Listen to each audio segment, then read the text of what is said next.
Hello guys! Hello Leo! Welcome dito sa aking channel, Kapalaran 888. Welcome Leo! Alamin natin kung anong messages, vibration, gabay energy para sa inyong lahat. Leo.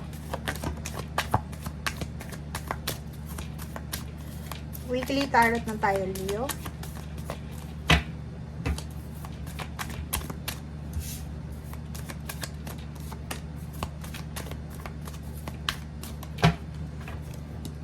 Okay, Leo. Kung makikita mo dito sa 3 cards mo, sinasabi na ano man itong ginagawa mo sa ngayon, kailangan mong maging totoo sa sarili mo. Be original. Be authentic. Okay? And lahat daw ng mga pinagdadaanan mo sa ngayon, mapa financial problems, emotional problems, or kano pa man, ay posibleng mapagtatagumpayan mo yan. Ma-overcome mo yan. Ma-overcome yung mga trials and tribulation. As long as na totoo ka sa sarili mo, totoo ka sa ibang tao, wala kang masyadong hidden agenda, hidden kung ano man sa sarili mo, parang ganon. And sundin mo kung ano yung alam mo na kaya mo. Okay?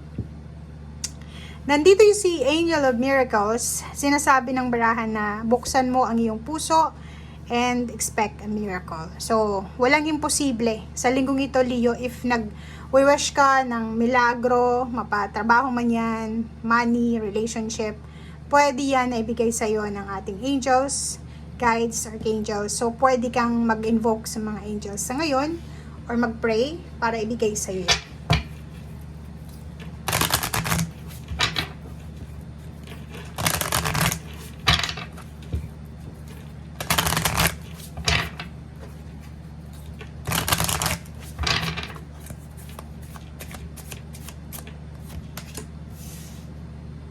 Okay. Ang ganda ng baraha mo, guys. Okay, so nakikita ko sa'yo dito. Kung makikita mo, Leo, sinasabi ng baraha sa'yo na huwag tayong masyadong mag-accumulate ng sobra-sobra sa buhay natin. Ibig sabihin niya, huwag tayong maging greedy, 'di ba? Pero may mga pagkakataon din sa buhay natin na kailangan nating maging greedy. Pero dito sa baraha mo, sinasabi na traveling lightly, simplify your life. Huwag tayong masyadong maghahangad ng sobra-sobra. Gawin nating simple ang buhay natin. If, for example, masyado kang nakafocus sa financial success, masyado kang nakafocus sa perfection, perfect family, dapat yung anak ko perfect, yung asawa ko perfect, yung trabaho ko perfect. Alam mo yung ganon, walang ganon dito sa mundo. So, gawin mong simple ang buhay mo para hindi ka masyadong mahirapan. So, don't expect too much, don't overdo, 'di ba? Yung parang ganon. So, kailangan nating dahan-dahan lang tayo, go with the flow, Dio. And sundin mo kung ano yung nagbibigay sa'yo ng saya, pero make sure na mayroon kang boundaries. Okay? So, sinasabi ng barahan na maraming makaka-relate sa'yo sa kung ano man ang pinagdadaanan mo sa buhay. And kung sino man itong mga taong ito na pare-pareho yung mga pinagdadaanan nyo, susuportahan kanya or kanila sa mga bagay-bagay na pinagdadaanan mo. But yun na nga, as long as na sobra-sobra yung kagustuhan natin, like, gusto natin na nandun tayo sa top, gusto natin na yumaman, gusto natin ng perfection, wala kang contentment na mararamdaman sa ganyan. Kasi after mong makuha yung, like for example, sa pagtaas ng posisyon, nakuha mo na yung isang posisyon, mataas ng posisyon, hindi ka makakontento, next position ulit. So, parang sobrang hirap ng mag-strive ka lang ng success always, no, parang wala ka ng relaxation sa buhay. So, kailangan mong i-simplify yung buhay mo kung gusto mo daw na maging maayos or magaan yung buhay. 'Di ba? Iwasan yung pakikipag-away, iwasan yung sobrang competition, iwasan yung pride, iwasan yung, ano yun, yung comparison. Yung kontento lang tayo sa kung anong meron tayo. Simpleng buhay, parang ganun. Okay, so first card natin is isang mabilis na action ang posibleng gagawin mo or pwedeng sa linggong ito if single ka. Isang relationship ang pwedeng magsimula na sobrang napakabilis. Okay?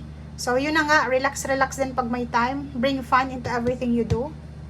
Huwag masyado tayong focus sa isang bagay lang. Like, masyado tayong nagmumultitask, marami tayong priorities kasi gusto nating kumita ng malaking pera, gusto nating, alam mo yun nga, simplifying life, yun yung focus mo dapat sa linggong ito. And kailangan mo rin ng pasensya, huwag kang masyadong mag-alala, 'di ba? Take time to rest. Magpahinga din, paminsan-minsan, and planuhin mo yung mga next move mo. Lalo na tungkol sa pera, huwag kang masyadong nai-stress. Ang dami mong ang dami mong expectation sa pera. Okay? So, yun. Balance, number 5. So, yun, if ever man, para maiwasan yung tukso ng pakikipag-away, pakikipagkompetensya, pataasan ng pride, kailangan nating pakinggan ang lahat ng input or lahat ng opinion ng mga tao sa paligid natin. Okay? Take your time. Hindi mo kailangan i-rush yung situation. Okay? Walang problema sa paghahangad ng magandang buhay, pero yun na nga sabi dito na kailangan natin ng boundaries. Kailangan natin ng priorities. Huwag nating pagsabay-sabayan. Okay? And sinasabi ng bara sa'yo na sa linggong ito, matuto tayong magtipid. Okay? Magtipid din tayo paminsan-minsan.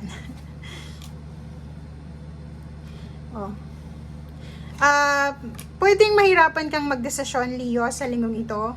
So, iwasan mo yung sobrang pagpiplease sa mga tao sa paligid mo. Okay? Huwag kang masyadong nakafocus sa